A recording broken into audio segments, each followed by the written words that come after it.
अथ श्री हरिस्तोत्रम्। जगज्जालपालं चलत्कण्ठमालं शरच्चन्द्रभालं महादैत्यकालं नभो नीलकायं दुरावारमायं सुपद्मासहायं भजेऽहं सदाम्भोधिवासं गलत्पुष्पहासं जगत्सन्निवासं शतादित्यवासं गदाचक्रशस्त्रं लसत्पीतवस्त्रं हसच्चारुवक्त्रं भजेऽहं रमाकण्ठहारं श्रुतिव्रातसारं जलान्तर्विहारं धराभारहारं चिदानन्दरूपं मनोज्ञस्वरूपं धृतानेकरूपं भजेऽहं जराजन्महीनं परानन्दपीनं समाधानलीनं सदैवानवीनं जगज्जन्महेतुं सुरानीककेतुं त्रिलोकैकसेतुं भजेऽहं कृताम्नायगानं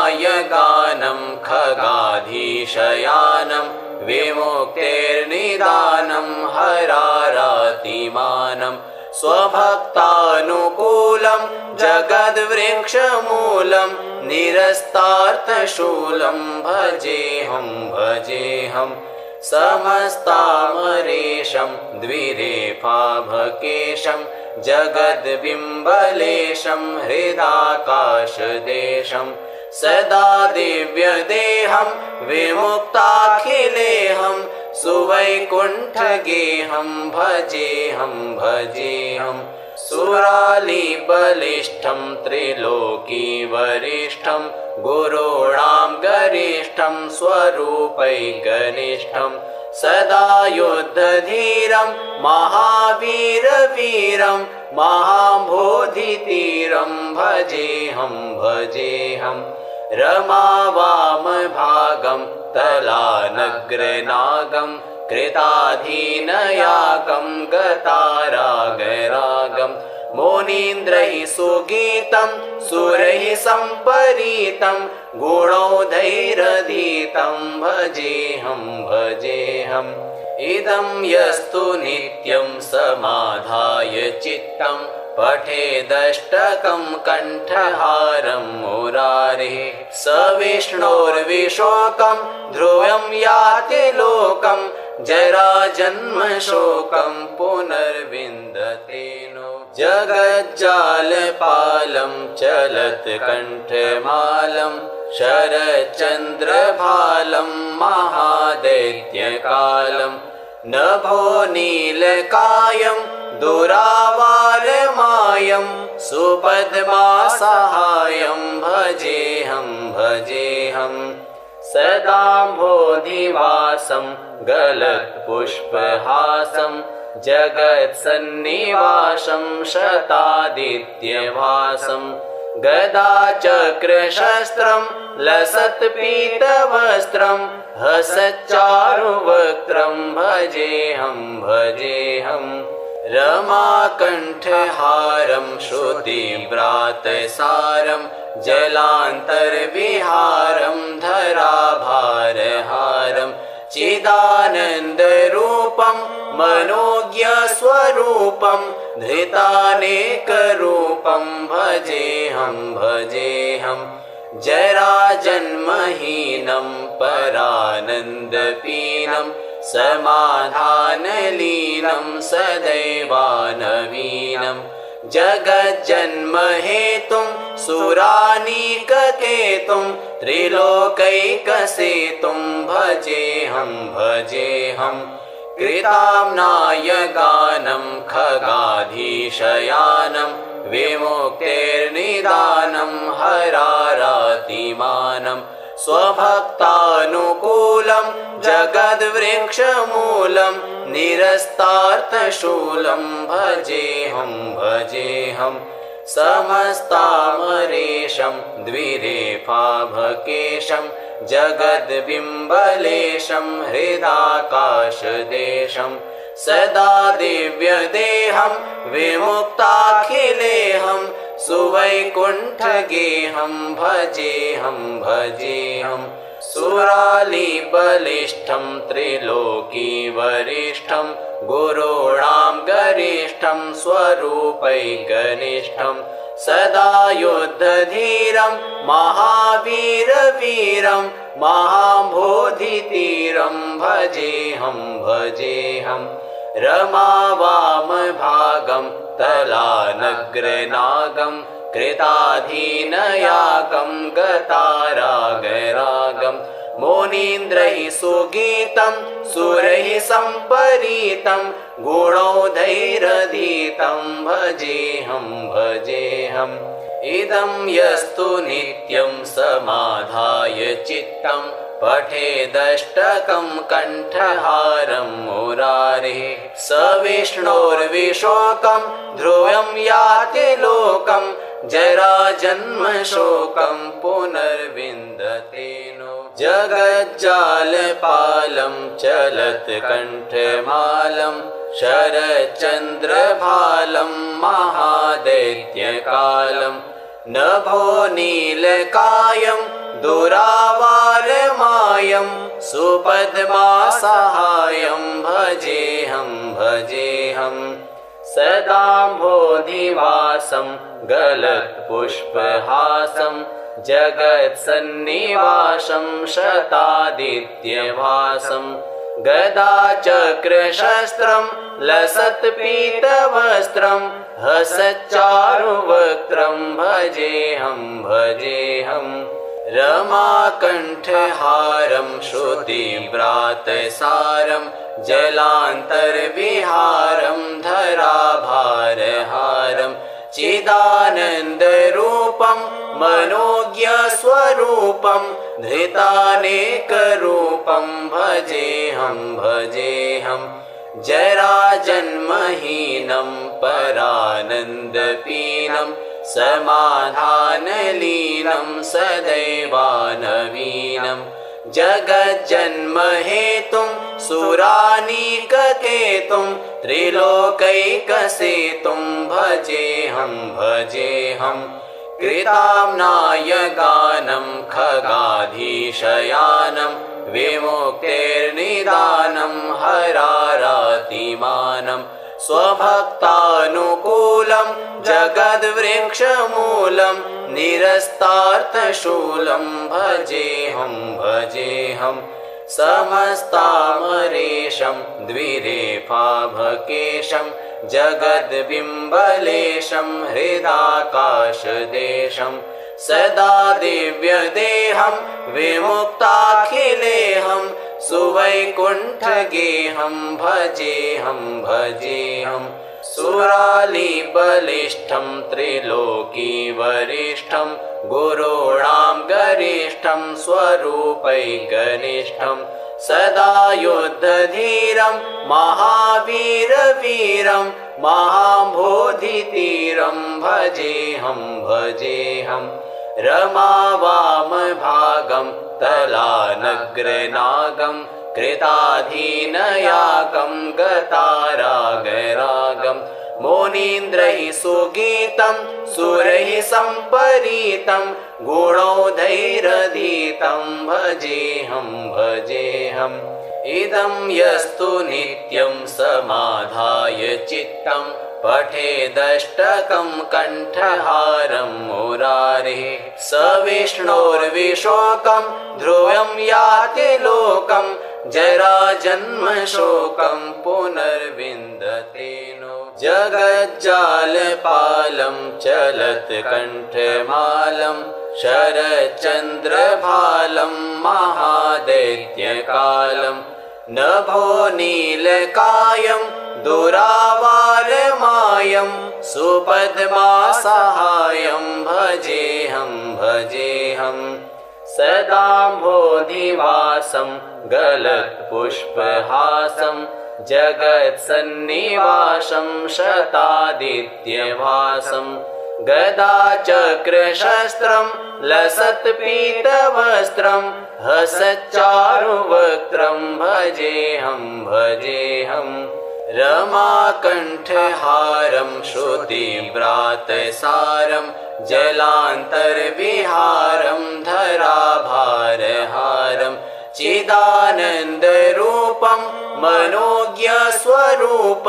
धृतानेकरूपं भजेऽहं भजेऽहं जराजन्महीनं परानन्दपीनं समाधानलीनं सदैवानवीनं जगज्जन्महेतुं सुरानीककेतुं त्रिलोकैकसेतुं भजेऽहं भजेऽहं कृताम्नायगानं खगाधीशयानं विमुक्तेर्निदानं हरारातिमानं स्वभक्तानुकूलं जगद्वृक्षमूलं निरस्तार्थशूलं भजेऽहं भजेऽहं समस्तामरेशं द्विरेफाभकेशं जगद्बिम्बलेशं हृदाकाशदेशं सदा दिव्यदेहं विमुक्ताखिलेऽहं सुवैकुण्ठगेहं भजेऽहं भजेऽहं सुरालीबलिष्ठं त्रिलोकीवरिष्ठं गुरूणां गरिष्ठं स्वरूपैकनिष्ठं सदा युद्धधीरं महावीरवीरं महाबोधितीरं भजेऽहं भजेऽहं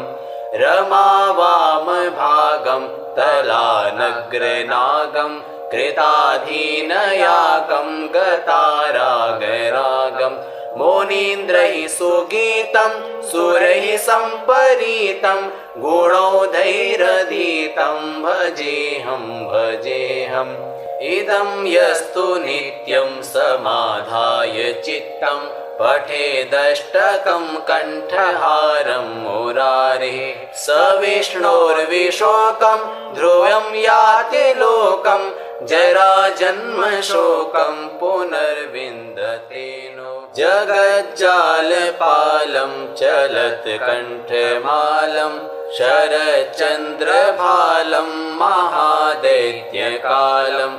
नभो नीलकायं दुरावारमायं सुपद्मासहायं भजेऽहं भजेऽहं सदाम्भोधिवासं गलत्पुष्पहासं जगत्सन्निवासं शतादित्यवासं गदाचक्रशस्त्रं लसत्पीतवस्त्रं हसच्चारुवक्त्रं भजेऽहं भजेऽहं रमाकण्ठहारं श्रुतिव्रातसारं जलान्तर्विहारं धराभारहारं चिदानन्दरूपं मनोज्ञस्वरूपं धृतानेकरूपं भजेऽहं भजेऽहं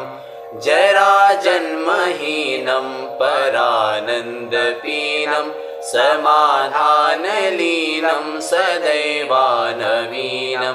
जगज्जन्महेतुं सुरानीककेतुं त्रिलोकैकसेतुं भजेऽहं भजेऽहं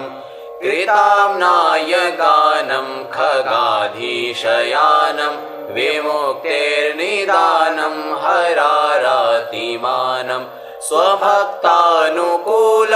जगद्वृक्षमूलं निरस्तार्थशूलं भजेऽहं भजेऽहं समस्तामरेशं द्विरेफाभकेशं जगद्बिम्बलेशं हृदाकाशदेशं सदा दिव्यदेहं विमुक्ताखिलेऽहं सुवैकुण्ठगेहं भजेऽहं भजेऽहं सुरालीबलिष्ठं त्रिलोकीवरिष्ठं गुरूणां गरिष्ठं स्वरूपैकनिष्ठं सदा युद्धधीरं महावीरवीरं महाबोधितीरं भजेऽहं भजेऽहं रमावामभागं तलानग्रनागं कृताधीनयागं गतारागरागं मुनीन्द्रैः सुगीतं सुरैः सम्परीतं गुणौधैरधीतं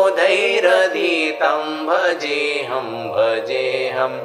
इदं यस्तु नित्यं समाधाय चित्तं पठेदष्टकं कण्ठहारं मुरारेः स विष्णोर्विशोकं ध्रुवं याति लोकं जराजन्मशोकं पुनर्विन्दते नो जगज्जालपालं चलत्कण्ठमालं शरच्चन्द्रभालं महादैत्यकालं नभो नीलकायं दुरावारमायं सुपद्मासहायं भजेऽहं भजेऽहं सदाम्भोधिवासं गलत्पुष्पहासं जगत्सन्निवासं शतादित्यवासं गदाचक्रशस्त्रं लसत्पीतवस्त्रं हसच्चारुवक्त्रं भजेऽहं भजेऽहं रमाकण्ठहारं श्रुतिव्रातसारं जलान्तर्विहारं धराभारहारं चिदानन्दरूपं मनोज्ञस्वरूपं धृतानेकरूपं भजेऽहं भजेऽहं जराजन्महीनं परानन्दपीनं समाधानलीनं सदैवानवीनं जगज्जन्महेतुं सुरानीककेतुं त्रिलोकैकसेतुं भजेऽहं भजेऽहं कृताम्नायगानं खगाधीशयानं विमुक्तेर्निदानं हरारातिमानं स्वभक्तानुकूलं जगद्वृक्षमूलं निरस्तार्थशूलं भजेऽहं भजेऽहं समस्तामरेशं द्विरेफाभकेशं जगद्बिम्बलेशं हृदाकाशदेशं सदा दिव्यदेहं विमुक्ताखिलेऽहं सुवैकुण्ठगेहं भजेऽहं भजेऽहं सुरालिबलिष्ठं त्रिलोकीवरिष्ठं गुरूणां गरिष्ठं स्वरूपैकनिष्ठं सदा युद्धधीरं महावीरवीरं महाबोधितीरं भजेऽहं भजेऽहं रमावामभागं तलानग्रनागं कृताधीनयागं गतारागरागं मुनीन्द्रैः सुगीतं सुरैः सम्परीतं गुणौधैरधीतं भजेऽहं भजेऽहम् इदं यस्तु नित्यं समाधाय चित्तं पठेदष्टकं कण्ठहारं मुरारेः स विष्णोर्विशोकं ध्रुवं याति लोकं जराजन्मशोकं पुनर्विन्दते।